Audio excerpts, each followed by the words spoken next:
جی بسم اللہ، السلام علیکم، کون ہے میرے ساتھ بھائی؟ السلام جی جی ہیلو اپنے آپ انٹرو کراتا ہوں تھوڑا میرے بات کو لفٹ دیجیے گا. میرا نام جی عباس انور ہے, final year M B B S student ہوں. الحمدللہ میں نے سنیت میں رہ کے تو کئی ایک مسالک کا مطالعہ کر کے قرآن کے تفاسیر اور سائنس کی روشنی میں تو مطلب مطالعہ میں کر چکا ہوں کافی زیادہ. یقین مانیے مجھے کسی بھی مطلب یہ جو شرک ہے نا, اس جتنا عظیم گناہ مجھے کسی بھی اس میں نہیں ملا, کسی بھی حدیث میں, قرآنی آیت میں. چونکہ اللہ تعالیٰ کے چند ارشادات ہے وہ میں آپ کے سامنے رکھتا ہوں. ان الشرک لظلم عظیم. میں ترجمہ اس وجہ سے نہیں کروں گا کہ ٹائم شارٹ نہ پڑ جائے. سورہ لقمان آیت نمبر 13 ہے. اسی طرح ان اللہ لا یغفر ان یشرک بہ ویغفر ما دون ذلک لمن یشاء ومن یشرک باللہ فکأنما خر من السماء فتخطفه الطیر او تهوی به الريح في مكان صحیح. اسی طرح انما المشركون نجس فلا يدخل المسجد الحرام بعد عامهم هذا ومن يشرك بالله فقد حرم الله عليه الجنہ. اسی طرح توحید کی اس بات اگر ہم قرآن میں دیکھیں تو شہد اللہ انہ لا الہ الا هو والملائکۃ واولو العلم قائما بالقسط. تمام تر انبیاء کے بعثت کا یہی مقصد رہا تھا. چنانچہ قرآن کریم میں ارشاد ہوتا ہے وما ارسلنا من قبلک من رسول الا نوحی الیہ انہ لا الہ الا انا فاعبدون. اسی طرح وَإِلَىٰ غَادَ أَخَاهُمْ هُودًا قَالَ يَا قَوْمِ اعْبُدُوا اللَّهَ مَا لَكُم مِّنْ إِلَٰهٍ غَيْرُهُ وَإِلَىٰ ثَمُودَ أَخَاهُمْ صَالِحًا قَالَ يَا قَوْمِ اعْبُدُوا اللَّهَ مَا لَكُم مِّنْ إِلَٰهٍ غَيْرُهُ. اسی طرح وَإِلَىٰ مَدْيَنَ أَخَاهُمْ شُعَيْبًا قَالَ يَا قَوْمِ اعْبُدُوا اللَّهَ مَا لَكُم إِلَٰهٍ مِّن غَيْرُهُ.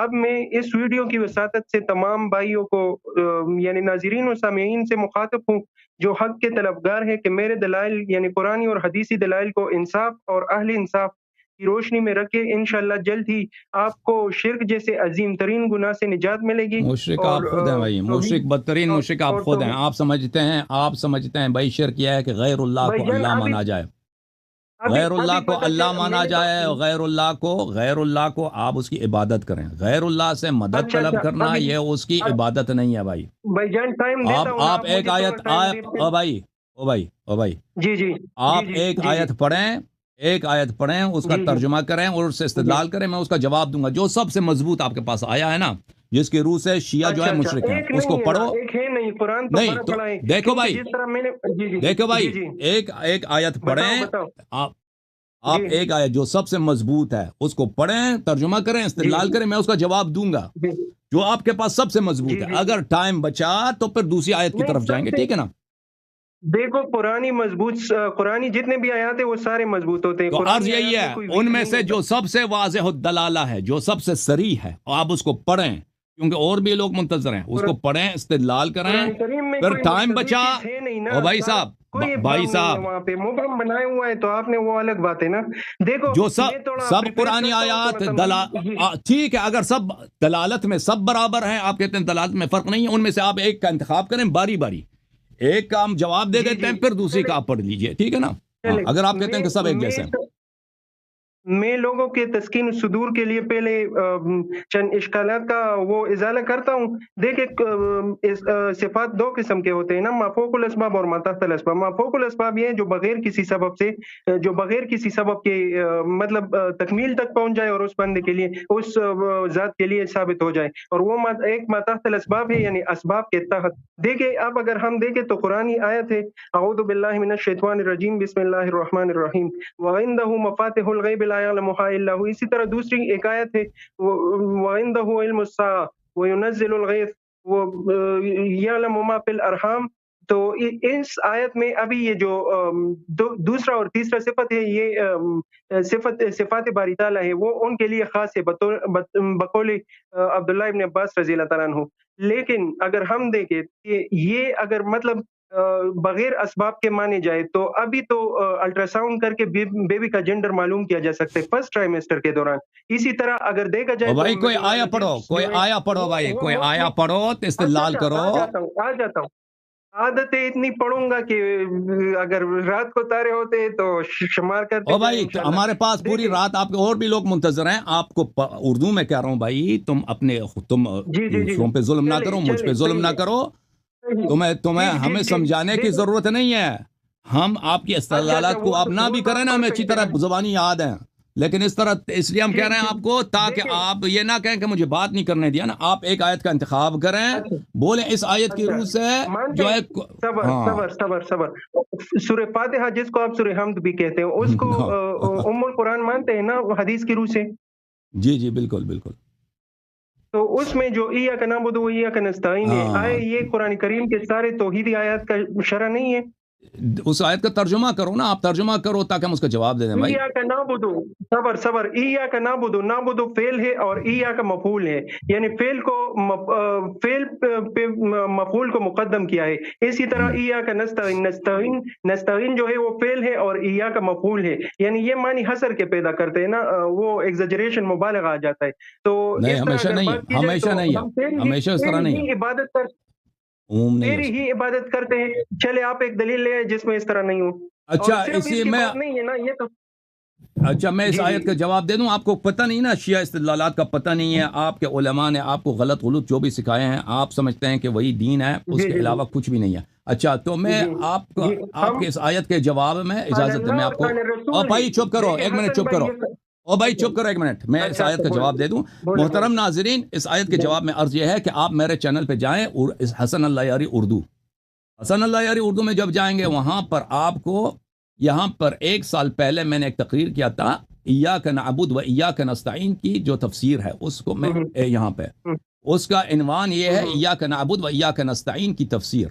وہ کتنے گھنٹے کے, وہ تقریباً 3 گھنٹے کی تقریر ہے, اور وہاں پہ آپ دیکھیں گے کہ اس آیت کے ترجمے میں, اس آیت کا ترجمہ اس طرح نہیں ہے کہ آپ کہہ رہے ہیں میں ہم صرف اللہ کی دیکھیے بھائی عبادت. جان او بھائی چپ محترم کرو, جناب، او بھائی اگر چپ کرو, او اگر بھائی آپ چپ نے کرو, مجھے بات اچھا کرنے اچھا دے دو. بولے کرتے اس جائیں آیت کا کرتے ترجمہ جائیں. یہ اچھا نہیں ہے, اور اگر آپ کہہ دیں کہ ترجمہ یہ ہے, یہ ترجمہ متعین بھی نہیں ہے, ایاک نعبد و ایاک نستعین کہ ہم صرف تیری عبادت کرتے ہیں اور صرف تجھ ہی سے مدد طلب کرتے ہیں. اچھا یہ ایک ورژن ہے, یہ ایک ورژن جی ہے. وہاں پہ آپ دیکھیں گے, وہاں پہ میں نے بہت سارے مفسرین کے اقوال دکھا دیے ہیں کہ ایاک نعبد و ایاک نستعین, ہم تیری عبادت کرتے ہیں اور تجھ سے مدد مانگتے ہیں. یہاں پہ حصر جو ہے, حصر یہاں پہ علماء معانی کا صرف ایک, ان میں سے ایک قول ہے, سب کا قول نہیں ہے کہ یہاں پر حصر متعین ہے. سمجھ میں آئی نا بات آپ کو؟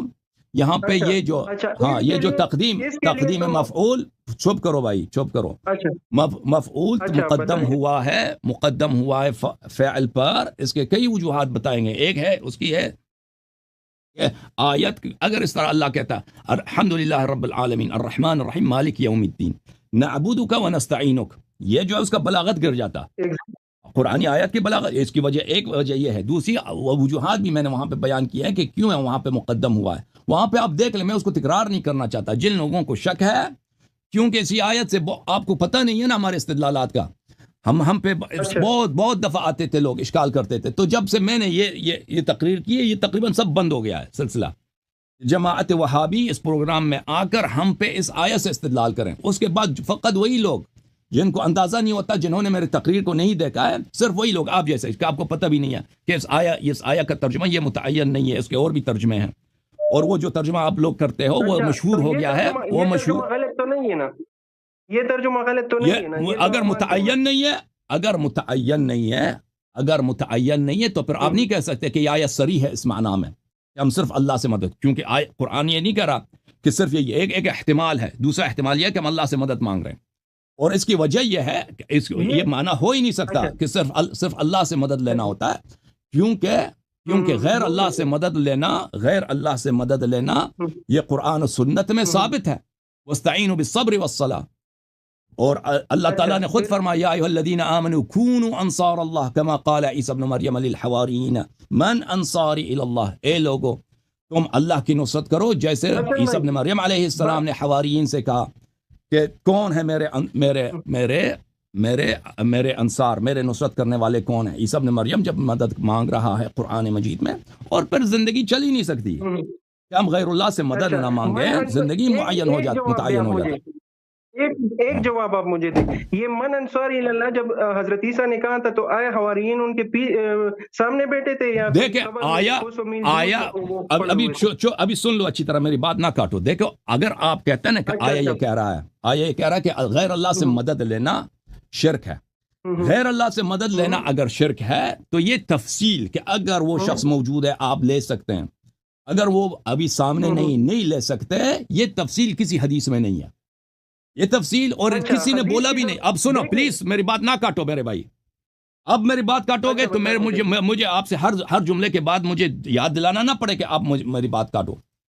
تو یہ یاد میں آپ کا سن چکا ہوں، ایاک نعبد و ایاک نستعین آپ نے کہہ دیا بھائی، جواب آپ نے سوال بھی کیا ہے، ابھی آپ نے سوال بھی کیا نا کہ وہ بھائی صاحب ابھی آپ نے سوال کیا ہے، ابھی میں آپ کو لاسٹ وارننگ دے رہا ہوں بھائی، اوکے؟ ابھی آپ اپنے عالم کو لے کے آؤ، اگر آپ کوئی عالم ہوتے، کوئی بڑے مولوی ہوتے تو میں آپ کو پورا پروٹوکول دے دیتا، 10 منٹ آپ بات کریں، 10 منٹ میں بات کروں، آپ کا نام بھی میں نہیں جانتا۔ اور پھر دیکھو عزیز، بس ختم ہوا، وارننگ آپ کا ہو گیا، ختم بات، آپ کی کال جو ہے چلی گئی، بس ختم بات۔ جب آپ میں اتنی وہ نہیں ہے کہ آپ صبر کریں، ایک آدمی سے آپ نے سوال کیا ہے کہ وہ سامنے بیٹھے تھے یا نہیں بیٹھے تھے، بھائی ٹھیک ہے نا، آپ نے سوال کیا، اس کا جواب لینے لو، پھر بار کاٹ رہے ہو۔ تو اگر کوئی عالم یہاں پہ کال کرے، وہ شرط لگائے گا کہ بھئی میں 15 منٹ بات کروں گا، آپ بات نہ کریں، تو منظور ہے، لیکن آپ کون ہیں؟ آپ کا کوئی نام بھی نہیں جانتا نا، آپ نے مجھے سوال کیا، سوال پوچھنے میں 1 منٹ لگتا ہے، جواب دینے میں ہو سکتا ہے 15 منٹ لگے، وہ اس کے لیے 10 آیت دکھانا پڑے، 2-3 حدیث دکھانا پڑے، اس میں ٹائم لگتا ہے۔ تو میرے محترم ناظرین، یہ تفصیل کسی جگہ بھی نہیں ہے کہ آپ اگر سامنے والا موجود ہے تو آپ اس سے پوچھ سکتے ہیں، سامنے والا نہیں ہے تو آپ نہیں پوچھ سکتے، وہ پوچھیں گے تو طلب کریں گے تو شرک ہو جائے گا، وہ دلیل کہیں نہیں ہے، بلکہ سامنے اگر نہیں بھی ہے تو اس سے طلب کر سکتے ہیں، اور یہ ثابت ہے سنت میں، ملاحظہ فرمائیے، کتاب ہے مسند احمد، جلد نمبر 28، یہاں پہ 1999 میں کتاب چھپی ہے، یہ صفحہ نمبر 478 میں ہے، حدیث ملاحظہ ہو۔ عثمان ابن حنیف روایت کرتے ہیں کہ ایک شخص ضریر البصر، آنکھوں سے وہ اندھا تھا، نبی صلی اللہ علیہ وسلم کے پاس آیا، اس نے کہا ادعو اللہ ان یعافینی، اللہ کے سامنے اللہ کے لیے دعا کرو کہ اللہ مجھے عافیت عطا کرے۔ تو رسول پاک صلی اللہ علیہ وسلم نے کہا اگر تو چاہتا ہے کہ میں تیرے لیے دعا کروں، اور اگر چاہتا ہے کہ تو اسی حالت میں رہے، تیرے لیے بہتر ہے، عاقبت کے لیے بہتر ہے کہ تو اندھا ہی رہے۔ تو اس نے کہا کہ ٹھیک ہے، ادعوہ فامرہ، اس نے کہا کہ دعا کریں۔ رسول پاک صلی اللہ علیہ وسلم نے اس کو حکم دیا کہ وضو بناؤ، اس نے وضو بنایا، اس نے 2 رکعت نماز پڑھا ہے، اس کہا کہ اس طرح دعا کرو، اللہم انی اسألک، اے اللہ میں تجھ سے مدد مانگتا ہوں، اتوجہ الیک بنبیک محمد النبی الرحمہ، اور میں تجھ سے واسطہ مانگتا ہوں تیرے نبی رحمت صلی اللہ علیہ وآلہ وسلم کے نام پر، یا محمد، اے محمد صلی اللہ علیہ وآلہ، انی توجہت بک الی ربی فی حاجتی ہذہ، اے محمد صلی اللہ علیہ وسلم، میں نے تجھے واسطہ بنایا ہے اپنے اللہ کے سامنے اپنے اس حاجت میں، فتقضی لی، کہ تو میری حاجت روا کر، اللہم، اس کو لکھا ہے فتقضی لی، کہ یہ میری حاجت روا ہو جائے، یہ صیغہ مجہول ہے، لیکن سب کو پتہ ہے جنہوں نے نحو پڑھا ہے کہ یہ وہابی اس لیے اس کو صیغہ مجہول پہ لگاتے ہیں تاکہ کوئی نبی کریم صلی اللہ علیہ وسلم سے مدد نہ مانگے، حالانکہ صیغہ معلوم اصل ہے، صیغہ مجہول فرع ہے، جب تک صیغہ معلوم پڑھا جا سکتا ہے، صیغہ مجہول نہیں پڑھا جاتا۔ فتقضی لی، کہ تو میری حاجت پورا کر، اللہم شفعہ فیہ، اے اللہ ان کو میرے لیے شفیع بنا دینا۔ اسناد صحیح، یہ نمبر 4 اسناد صحیح۔ اچھا، یہ حدیث جب نقل ہوئی ہے تو اس کے بعد صحابہ رسول پاک صلی اللہ علیہ وآلہ وسلم کے وفات کے بعد اس حدیث پہ عمل کرتے تھے، اسی دعا کو پڑھتے تھے، اور نبی کریم صلی اللہ علیہ وسلم سے خطاب کر کے کہتے تھے کہ تو ہماری حاجت روا فرما۔ سنن ترمذی، شعب دار الفکر، یہاں پہ ملاحظہ فرمائیے کہ صفحہ نمبر 1036 میں یہی ہے، حدیث کو حسن بھی کہا، صحیح بھی کہا ترمذی نے۔ اللہم انی اسألک و اتوجہ الیک بنبیک نبی محمد الرحمہ، انی توجہت بک بلی الی ربی حاجتی هذه لتقضی لی، اللہم فشفعہ لی، اے نبی رسول صلی اللہ علیہ وآلہ وسلم، آپ میری اس حاجت کو روا کیجیے۔ اچھا، میں آپ کی خدمت میں عرض کروں،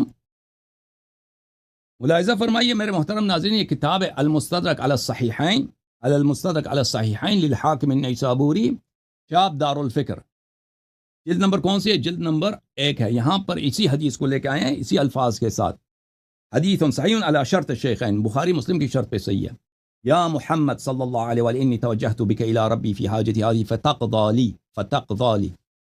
فتقضی لی. اے رسول اللہ صلی اللہ علیہ وآلہ وسلم، میں آپ کو واسطہ بناتا ہوں، آپ میرے اس حاجت کو روا کیجیے. اچھا، جب یہ نبی کریم صلی اللہ علیہ وسلم کی حیات میں پیش آیا ہے، ٹھیک ہے نا، تو یہ ان کے وفات کے بعد یہ حدیث منسوخ تو نہیں ہوئی ہے. اب معجم کبیر طبرانی میں ملاحظہ، معجم الکبیر جزء 9 چاپ مکتبۃ ابن تیمیہ، صفحہ نمبر 17 حدیث نمبر 8311. ایک شخص عثمان کے پاس آتا تھا اور عثمان اس کی طرف توجہ نہیں دیتا تھا. پھر وہ عثمان ابن حنیف کے پاس چلا گیا، شکایت کیا کہ میں عثمان کے پاس جاتا تھا، عثمان مجھے عثمان جو ہے مجھے لفٹ نہیں کراتا. تو اس نے اس سے کہا کہ جا کے وضو بنا دو، پھر مسجد چلے جاؤ اور وہاں پہ 2 رکعت نماز پڑھو، پھر یہ کرو، یہ دعا کرو، اللہم انی اسألک واتوجہ الیک بنبینا محمد صلی اللہ علیہ وآلہ نبی الرحمہ، یا محمد انی اتوجہ بک الی ربی فتقضی لی حاجتی. اے محمد صلی اللہ علیہ وسلم، میں آپ کو اللہ کے سامنے شفیع بناتا ہوں، میری حاجت آپ روا کر دیں، میری حاجت آپ روا کر دیں. عثمان کے زمانے میں عثمان ابن حنیف نے، صحابی نے، اس شخص کو بتایا کہ تو جا کے اس طرح دعا کر. پھر جب اس نے دعا کیا تو پھر عثمان کے پاس آیا، عثمان نے اس کو بڑا لفٹ دیا تھا. یہ کتاب ہے کتاب الدعا، سلیمان ابن احمد الطبرانی کی کتاب الدعا ہے، چاپ جلد نمبر 1 سن 1987 میں چھپی ہے. باب القول عند الدخول علی السلطان، بادشاہ کے پاس جاؤ تو کون سی دعا پڑھو، حدیث نمبر 1050. اس میں بھی یہی ہے کہ عثمان کسی کو لفٹ نہیں کراتا تھا. وہ آدمی عثمان ابن حنیف کے پاس چلا گیا، عثمان ابن حنیف نے کہا کہ اس طرح دعا کرو. جب اس نے دعا کیا ہے، نبی کریم صلی اللہ علیہ وسلم کو کہا ہے کہ تو میرا حاجت روا کر، تو پھر عثمان نے اس کو لفٹ دیا. ٹھیک ہے نا، یہ کئی ایک کتابوں میں موجود ہے یہ حدیث، صحابہ اس پہ عمل کرتے تھے. عرض یہ ہے میرے عزیز میرے بھائی، جہاں تک ایاک نعبد و ایاک نستعین کا تعلق ہے، میں نے اس کا جواب دے دیا ہے، اس کا میں اعادہ نہیں کرتا، میں نے 2-3 گھنٹے اس پہ بات کیا. اب مان بھی لینا کہ ایاک نعبد و ایاک نستعین کے 2 ترجمے، یہ ترجمہ بھی ہے کہ ہم صرف اللہ تعالیٰ سے مدد مانگتے ہیں، تو اس کا مطلب یہ نہیں ہو سکتا کہ غیر اللہ سے مدد مانگنا مکروہ ہے، کہ جائے کہ وہ کیا ہو، شرک ہو یا حرام ہو، کیونکہ زندگی رک جائے گی اگر ہم غیر اللہ سے مدد نہ مانگیں. اب آپ کہہ دیں کہ وہ آدمی سامنے اگر ہو تو مدد مانگ سکتے ہیں، اگر سامنے نہیں تو نہیں مانگ سکتے. وہ کہاں ہے وہ روایت، وہ حدیث کہاں ہے، وہ کیوں آپ بنا رہے ہو؟ پھر یہ کہ اگر آدمی سامنے نہیں، آپ اس سے مدد مانگ سکتے ہیں. میں نے صحیح حدیث آپ کو دکھایا، سامنے نہیں ہے تو آپ اس سے مانگ سکتے ہیں، رسول اللہ صلی اللہ علیہ وسلم کی حدیث. اس کے علاوہ مصنف ابن ابی شیبہ وغیرہ میں صحابہ گئے تھے رسول پاک صلی اللہ علیہ وسلم کے قبر پر کہ آپ دعا کریں کہ اللہ بارش بھیج دے. استسقاء کیا تھا رسول پاک، یہ مدد مانگنا ہے رسول پاک صلی اللہ علیہ وسلم سے. ٹھیک ہے نا، مدد مانگنا ہے پیغمبر صلی اللہ علیہ وسلم سے. اور پھر یہ قول صرف شیعوں کا نہیں ہے کہ آپ غیر اللہ سے مدد مانگ سکتے ہیں، سب مسلمانوں کا اجماع ہے کہ غیر اللہ سے مدد مانگ سکتے ہیں، سوائے ابن تیمیہ کے. ابن تیمیہ سے پہلے کسی نے نہیں بولا ہے کہ یہ آپ نہیں مدد مانگ سکتے، یہ شرک ہے. تو آپ جو ہیں وہابی بن